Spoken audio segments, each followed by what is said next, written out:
Le Kremlin envoie une menace absolument sidérante à Merz. Oui, vous avez bien lu. Le ministre russe des Affaires étrangères, Sergueï Lavrov, qualifie les récentes déclarations de Merz d'extrêmement dangereuses et menace désormais de représailles en réaction directe à ses derniers projets et positions concernant l'Ukraine. La situation devient explosive. Restez jusqu'à la fin. Imaginez la scène. Début janvier 2026, Friedrich Merz, notre chancelier CDU, qui n'a cessé ces dernières années de désigner la Russie comme agresseur et de réclamer toujours plus de sanctions, adopte soudain un ton nettement plus conciliant. Il déclare textuellement « La Russie est un pays européen et il faut parler avec la Russie. Un jour, nous devrions à nouveau établir de bonnes relations. » Mais attendez, est-ce sincère ? Ou s'agit-il simplement d'une manœuvre tactique destinée à grappiller des voix alors que l'économie souffre de plus en plus sous le poids des sanctions? Avançons maintenant jusqu'au 20 janvier 2026. Sergueï Lavrov, le ministre russe des Affaires étrangères, tient une conférence de presse. Et là, les choses deviennent vraiment intéressantes. Il fait directement référence aux propos de Merz, et pas sur un ton particulièrement amical. D'un ton sarcastique et méprisant, il déclare en substance « Merz a lui aussi récemment affirmé que la Russie était un pays européen et qu'il fallait dialoguer avec nous. Quelle illumination !» Le mot « illumination » dégouline d'ironie et de condescendance. Pourquoi une telle sortie? Pour se démarquer? Pour se positionner politiquement? Ou tout simplement parce que la réalité l'a rattrapé? Pour Lavrov en tout cas, tout cela n'est que mise en scène, opportunisme tardif et calcul politique. Il va même plus loin. De telles déclarations publiques paraissent totalement peu crédibles tant qu'elles ne sont pas accompagnées de mesures diplomatiques concrètes. Les propos de Merz semblent d'autant moins convaincants lorsqu'on les replace dans le contexte de ces menaces proférées contre la Russie à Davos. Sergueï Lavrov lui reproche une ligne incohérente. Un jour, il tient un discours conciliant, le lendemain, il menace déjà d'une nouvelle escalade, notamment avec la livraison de missiles Taurus. La Russie, insiste Lavrov, ne rejette pas par principe le dialogue, mais face à la haine profondément enracinée envers la Russie chez les dirigeants européens actuels, Merz compris, il voit très peu de chances d'aboutir à des résultats réellement solides et durables. Lavrov, au passage, n'a toujours pas oublié la déclaration tristement célèbre de Wadepoul datant de février 2025. La Russie sera toujours un ennemi et une menace pour notre sécurité européenne. Une phrase qui laisse un goût extrêmement amer à beaucoup, surtout lorsqu'on considère l'histoire des relations germano-russes. La Russie a contribué à libérer l'Allemagne en 1945 de la dictature nationale-socialiste. Et voilà qu'un ministre allemand des Affaires étrangères emploie aujourd'hui une telle formulation. En Russie, ce genre de propos est perçu avec une extrême sensibilité et souvent interprété comme la résurgence de vieux schémas d'hostilité. Vadeful aurait d'ailleurs adressé un avertissement indirect à Merz. Si le chancelier ne parvient pas à mieux contrôler ses proches et à modérer cette rhétorique ouvertement anti-russe, il ne devrait pas s'étonner si la Russie finit un jour par devenir réellement un ennemi. Une évolution qu'il alimente lui-même par son attitude. Une menace à peine voilée, mais lourde de sens, adressée à Merz. Et savez-vous ce que Lavrov perçoit encore ? Merz a peur. Au cours des 12 derniers mois, il est allé trop loin. Paroles agressives contre la Russie, comparaison avec Hitler, appel à livrer toujours plus d'armes à l'Ukraine. Aujourd'hui, alors que le monde entre dans une ère de politique des grandes puissances, il redoute les conséquences. L'AfD, comme le BSW, n'ont cessé de le répéter. Cette politique de confrontation ne mène nulle part, sinon à des coûts énergétiques toujours plus élevés et à des ruines économiques pour l'Allemagne. Le revirement de Merz, de la pure limitation des dégâts. Faisons encore monter la tension. 2 jours plus tard seulement, le 22 janvier, Merz prend la parole au Forum économique mondial de Davos. Il s'exprime en anglais, puis, dans un passage particulièrement dramatique, bascule soudain en allemand. L'Europe a compris le message. L'Allemagne a compris le message. Que veut-il dire par là? Merz dresse un tableau sombre de la situation mondiale. L'ancien ordre international, façonné par les États-Unis, est en train de se dissoudre. Nous sommes entrés, affirme-t-il, dans une ère de politique des grandes puissances. Un nouveau monde fondé sur la puissance, sur la force et, lorsque cela s'avère nécessaire, sur la violence. Merz fait référence au récent accord conclu avec Trump au sujet du Groenland. L'Union européenne et les États-Unis ont négocié un compromis accordant à Washington une influence nettement accrue sur ce territoire autonome danois. Mais le chancelier ne laisse planer aucun doute. Cela ne change rien à la nouvelle réalité géopolitique fondamentale. La Chine, la Russie et les États-Unis se partagent de plus en plus le monde en sphères d'influence exclusives.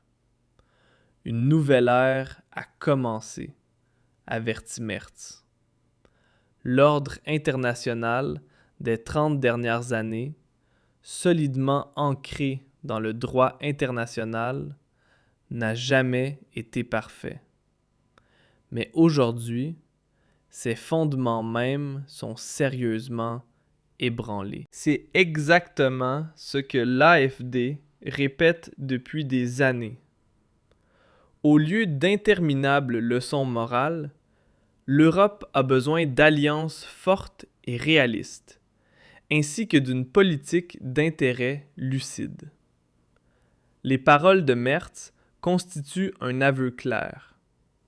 L'ordre mondial libéral et globaliste a échoué. Maintenant, la tension monte d'un cran.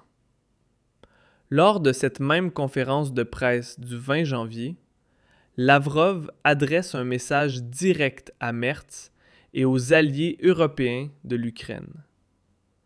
Il les accuse de préparer une guerre directe contre la Russie et met en garde contre de lourdes conséquences.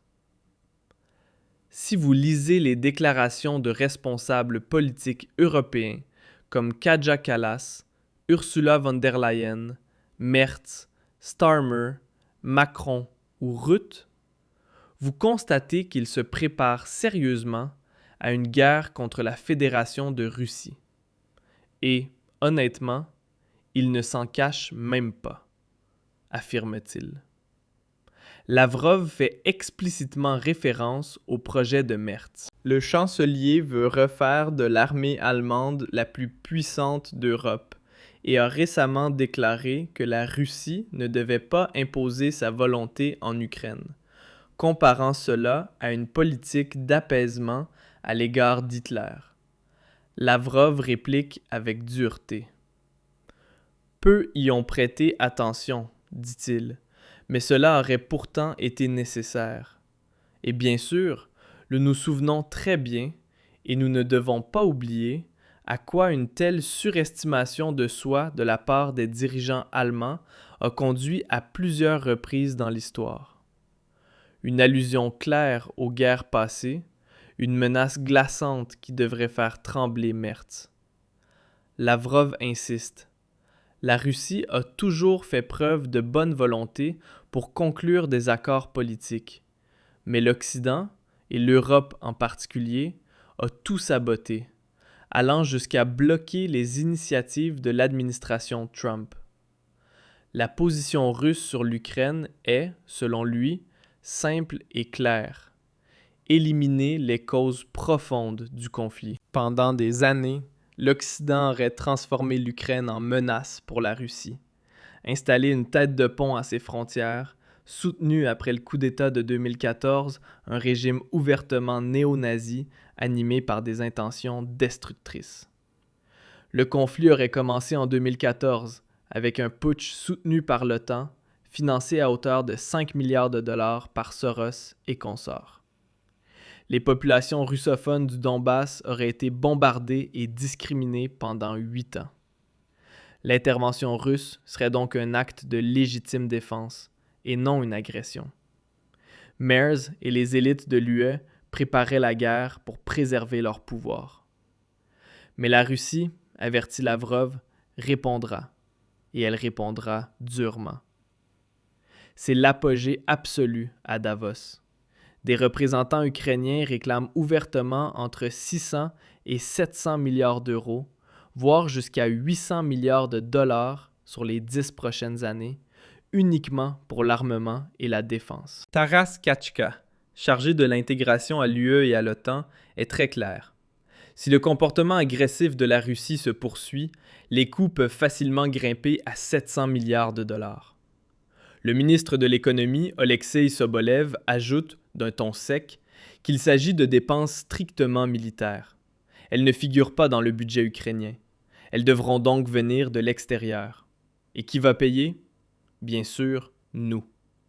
L'Allemagne, éternelle vache à lait de l'UE. L'Ukraine est financièrement exsangue. Plus de véritable économie nationale, seulement une économie de guerre à crédit. Surendettement total. Le pays ne survit que grâce au transfert massif de milliards occidentaux, dont une part considérable disparaît dans la corruption et des comptes offshore, y compris chez des proches de Merz et consorts. Plus de 200 milliards d'euros ont déjà été versés, et voilà qu'on veut encore en ajouter 400 à 600. C'est de la folie. Le régime de Kiev le sait parfaitement.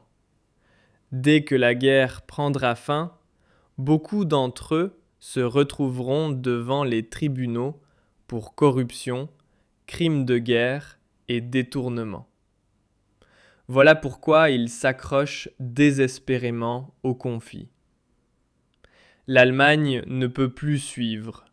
Notre système social s'effondre, les retraités grelottent, des hôpitaux ferment, et Merz continue d'injecter des milliards dans ce système corrompu. Nous payons pour leur armée, pour la reconstruction, pour tout. Quand cette folie prendra-t-elle enfin fin? Les Verts et la gauche parlent de solidarité. Ce n'est rien d'autre qu'une trahison envers leurs propres citoyens.